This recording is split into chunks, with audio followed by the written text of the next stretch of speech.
સ્ત્રીને તો બધા સુંદર સહનશીલતાની મૂર્તિ જ માને છે.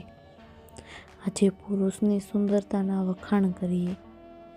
બહાર જમવા લઈ જતો પુરુષ કોઈ દિવસ એમ નથી કહેતો કે મોંઘું નહીં, સસ્તું મગાવ.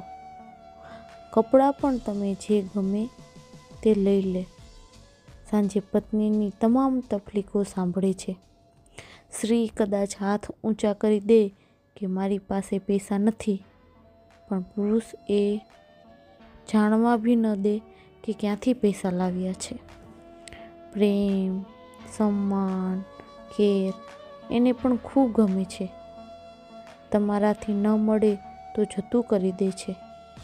સમાજમાં સારું સ્ટેટસ માટે, ઘરમાં શાંતિ માટે કે આર્થિક સદ્ધરતા માટે ખૂબ જ મહેનત કરતો માણસ એટલે પુરુષ.